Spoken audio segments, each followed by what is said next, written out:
દર્શક મિત્રો, ન્યૂઝ સ્ટુડિયોમાં આપનું સ્વાગત છે। વોર્ડ નંબર 14 માં સમાવિષ્ટ વડોદરા શહેરના વાડી, મુગલવાડા, બકરી ચોક, લકી ટેલરનો સમગ્ર વિસ્તારમાં છેલ્લા ઘણા સમયથી કાળું અને ગંદુ પાણી આવવાની સમસ્યા છે, જે સ્થાનિક નાગરિકો ત્રાહિમામ પોકારી ઉઠ્યા છે। વોર્ડ નંબર 14 માં સમાવિષ્ટ વડોદરા શહેરના વાડી, મુગલવાડા, બકરી ચોક, લકી ટેલરનો સમગ્ર વિસ્તારમાં છેલ્લા ઘણા સમયથી કાળું અને ગંદુ પાણી આવવાની સમસ્યા છે। સ્થાનિક નાગરિકો ત્રાહિમામ પોકારી ઉઠ્યા છે। કોર્પોરેશનને ઓનલાઈન લેખિત ફરિયાદો કરવા છતાં કોઈ ધ્યાન આપવામાં આવતું નથી। દરેક ઘરોમાં ઝાડા ઉલટીના કેસો છે। રમઝાન માસ મહિનાને ગણતરીના દિવસો બાકી છે, ત્યારે આવા દિવસોમાં પાણી ક્યાંથી લાવવું? વિસ્તારના લોકો વેચાતું પાણી લાવી રહ્યા છે, છતાં કોઈ ધ્યાન દોરવામાં આવતું નથી। વહેલી તકે અમારી સમસ્યાનું નિરાકરણ લાવવા સ્થાનિકો દ્વારા અપીલ કરવામાં આવી।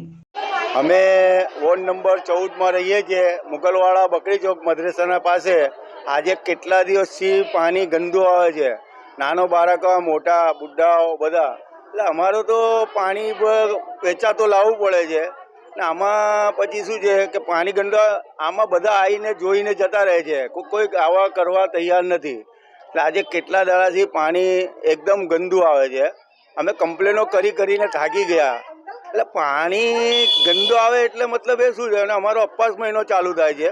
અમે કેટલું પાણી પીવાનું, વજુ કરવાનું, શું કરવાનું, નાહવાનું કેવી રીતે, બધું કરવાનું। આજે કેટલા દિવસથી કમ્પ્લેનો કરીને થાકી ગયા। માણસો આવે છે, જોઈને જતા રહે છે, કોઈ વસ્તુ કરતા નથી, કામગીરી બી નહીં કરતા, કશું કરતા જ નથી। આવીને જોઈને જતા રહે છે। બધા બૈરો અહીં નીકળીને બોલીએ છીએ તો એમને કોઈ જવાબ આપતો નથી, જોઈને જતા રહે છે। એટલે અમારે શું કરવાનું આના લીધે? કોને કમ્પ્લેન કરવાની? અમે પછી થઈ ઉપર સુધી મોકલીએ કમ્પ્લેન, ઓનલાઈન મોકલીને તમારે મોદી પાસે મોકલીએ કમ્પ્લેન, કઈ મોકલીએ બોલો? તમે કહેતા હોય તઈ જઈને કમ્પ્લેન કરીએ અમે। મોહમ્મદ રફીક, હાજીભાઈ મેમદાવાદવાલા, મુગલવાડા, બકરી ચોકમાં રહું છું। મદ્રેસાના સામે હાજી મંજિલ છે, તઈ અમે રહીએ છીએ। આખા વિસ્તારમાં આટલા ફળિયામાં પાણી એટલો ગંદો આવે છે કે આજે લોકો મોડામાં પાણી લેવા માટે બી તૈયાર નથી। વોર્ડ નંબર 14 માં લકી ટેલર્સના એરિયામાં આપણે મદ્રેસાની સામે આ બધા જ આખા એરિયામાં પાણી એટલું ગંદુ આવે છે કે અમે વાપરી પણ શકતા નથી, કોગળો પણ કરી નથી શકતા, નાહી ધોઈ બી નથી શકતા। પીવાનું પાણી તો અમે વેચાતું લાવીને પીએ છીએ, પણ આ વાપરવાનું પાણી અમે ક્યાંથી લાવીએ? આટલું બધું પાણી ખરાબ આવવાથી અમારા ઘરમાં બીમારીઓ ચાલે છે। નાના છોકરાઓ બીમાર થઈ ગયા છે, પેટના દુખાવાની બૂમો પાડે છે, મોટેરાઓને પણ આવી બધી જ તકલીફો થઈ ગઈ છે।